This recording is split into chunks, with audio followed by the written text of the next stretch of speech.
हाँ तो बच्चों, हमारी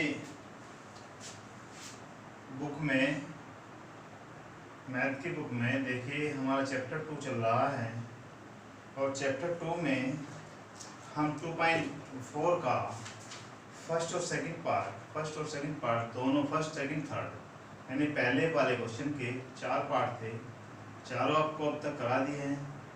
अब हम इसका क्वेश्चन नंबर 2 लेते हैं, एक्सरसाइज 2.4। एक बात और बताऊं बेटा, जो काम आपको दिया जा रहा है उसको अपनी कॉपी पर करिए, समझिए, कोई प्रॉब्लम होती है तो पूछिए।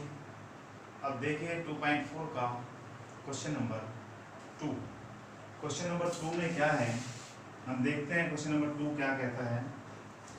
बहुपद, चैप्टर क्या है आपका, बहुपद। इसमें कहा गया है, क्या कहा गया है, गुणनखंड प्रमेय का प्रयोग करके बताइए gx एक गुणनखंड है px का।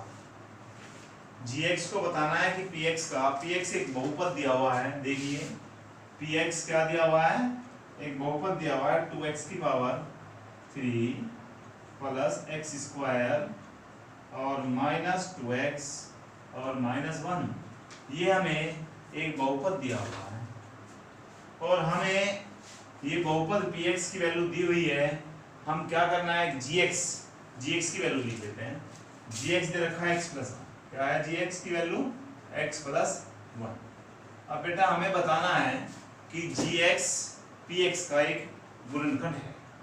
इसके लिए कुछ नहीं करना, बहुत सिंपल सा काम है।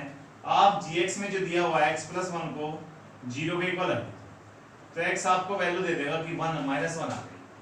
इसका मतलब इसमें वैल्यू अगर हम रख के देखें और हमारा शेषफल 0 आ जाए तो इसका मतलब हम कह देंगे कि x प्लस 1 यानी कि gx px का एक गुणनखंड है।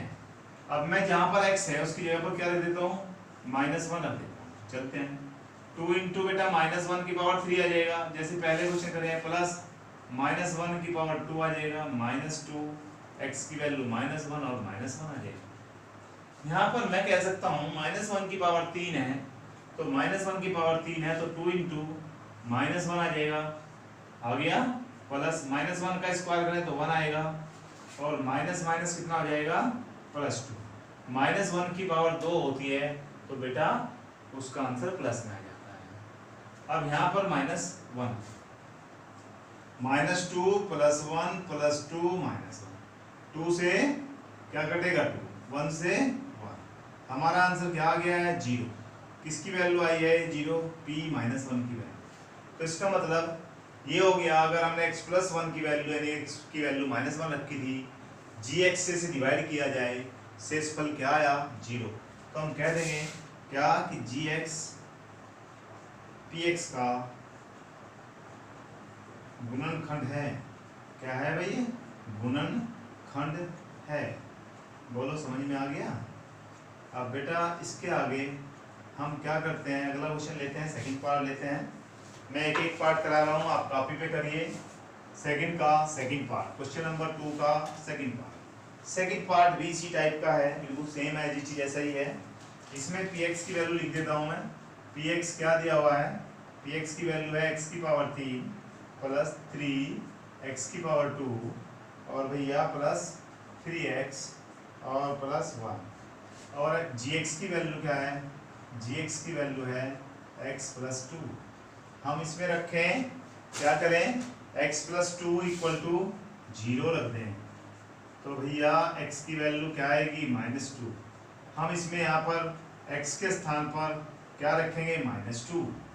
अब बेटा जब माइनस 2 रखेंगे तो हमारे पास क्या आएगा, माइनस 2 की पावर 3 आ जाएगा, प्लस 3 इंटू माइनस 2 की पावर 2 आ जाएगा, प्लस 3 इंटू माइनस 2 आएगा और प्लस का 1 आएगा। अब माइनस 2 की पावर 3 है तो इसका मतलब क्या हो गया, माइनस 2 की मल्टीप्लाई 3 बार करेंगे गुना, तो माइनस 2 गुना माइनस 2 गुना माइनस 2, 2 दूनी 4, 4 दूनी 8।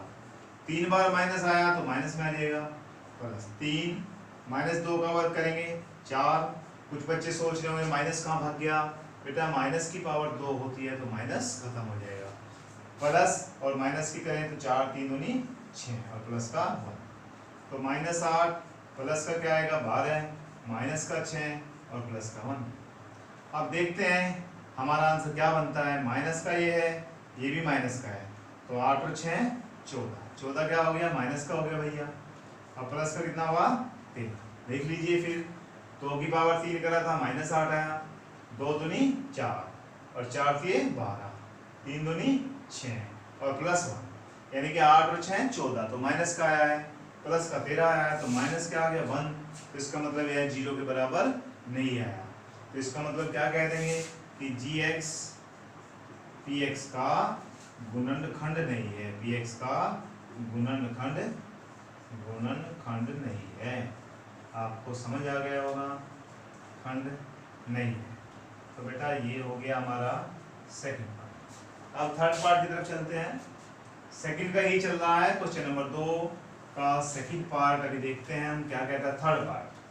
थर्ड पार्ट में क्या है देखिए, थर्ड पार्ट इसमें दिया हुआ है px की वैल्यू क्या है, px is equal to x की पावर 3 और माइनस के 4x की पावर 2 और प्लस x और प्लस कितना है 6। अब हमारे पास क्या दे रखा है x माइनस 3, क्या दिया हुआ gx की वैल्यू क्या है भाई, gx की वैल्यू है x माइनस 3। चलते हैं वही सेम तरीका है, x माइनस 3 को 0 के बराबर रख दीजिए, तो x इक्वल टू क्या आ जाएगा 3 आ जाएगा। अब p3 की वैल्यू निकाल लेते हैं, तो यहाँ 3 की पावर क्या हो जाएगा, यहाँ पर x की यहाँ 3 रख दिया, तो -4 3 का स्क्वायर हो जाएगा, प्लस का 3 और प्लस 6, 3 की पावर 3 बेटा, 3 की पावर 3, 3 तिया 9, 9 तिया 27, क्या आ गया 27, 3 तिया 9, 9 चौक 36, और प्लस 3 और प्लस 6, ये भी प्लस का है, ये भी प्लस का है, ये प्लस का है, 27 प्लस 3 प्लस 6 माइनस 36, यहाँ मिलके बन जाएगा ये भी 36, 36 माइनस 36 क्या आ गया बेटा 0 आ गया है। तो इसका मतलब हम क्या कह सकते हैं, x माइनस 3 दिए गए बहुपद का गुणनखंड है, यानी कि gx हमें क्या बताना, gx क्या px का गुणनखंड है। तो इसका मतलब आपको इस तरह से गुणनखंड का पता लगाना आ गया, ठीक है। अब क्वेश्चन नंबर लेते हैं 3, 2 हमारा कंप्लीट हो गया है। क्वेश्चन नंबर 3 देखिए, 3 में क्या है, 3 भी वेरी सिंपल, बहुत आसान सा क्वेश्चन है। क्वेश्चन नंबर 3 ले लेते हैं। 3 में क्या कहा गया है, इसने कहा है k का मान ज्ञात कीजिए। हमें k का मान ज्ञात करना है, कब करना है, यदि x माइनस 1 px का एक गुणनखंड है। अब की बात पक्का गुणनखंड है। अब क्या करेंगे, देखिए px की वैल्यू क्या दिया हुआ है, px दिया हुआ है बेटा x की पावर 2 प्लस x और प्लस k। हम यहाँ पर हमें क्या कहा गया, x माइनस 1 इसका एक गुणनखंड, यहाँ लिख देंगे x माइनस 1 px का गुणनखंड है। क्या है भाई, गुणनखंड है। अब की बार गुणनखंड है तो इसका मतलब क्या होगा, अगर x माइनस 1 इक्वल टू 0 रखूं और x इज इक्वल टू क्या आ जाएगा 1, तो p1 का मान पक्का 0 होगा। अब की बार p1 का मान 0 आएगा, ये पक्का हो गया।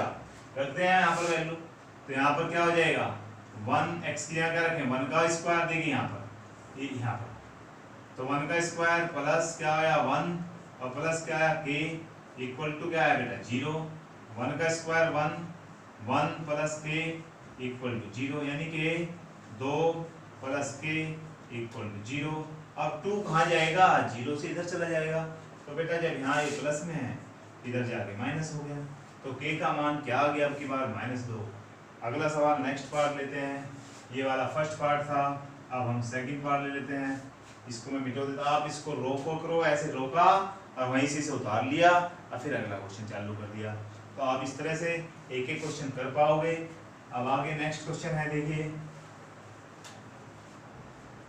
Second part. सेकंड पार्ट में px की वैल्यू दी हुई है सेकंड पार्ट में px का मान क्या दिया हुआ है 2x² प्लस क्या है kx और प्लस का √2 और किसका लिए दिया हुआ है x-1 क्या है भाई x-1 px का एक गुणनखंड है x-1 px का गुणनखंड है। जब गुणनखंड है तो हम क्या करते हैं गुणनखंड है तो बेटा इसे x-1 इक्वल टू 0 रखिए x की वैल्यू क्या दे देगा 1।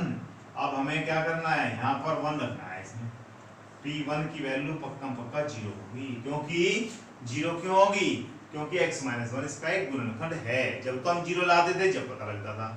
अब p1 की वैल्यू पहले ही हम 0 रख देते हैं। अब रख दीजिए 2 × 1 का स्क्वायर प्लस k × 1 आ जाएगा और प्लस √2 आ जाएगा इक्वल टू 0। 2 1 जा 2 प्लस k प्लस का √2 इक्वल टू 0। अब बेटा k इज इक्वल टू ये ऐसा मत कर देना ये √2 है 2 एक नहीं अलग अलग है उधर ले जाओ माइनस का 2 आ जाएगा और माइनस का √2 तो यही हमारा आंसर आ गया।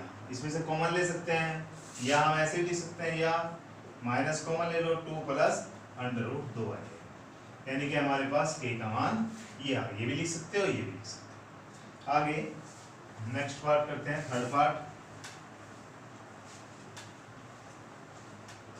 अब बेटा थर्ड पार्ट में है देखिए थर्ड पार्ट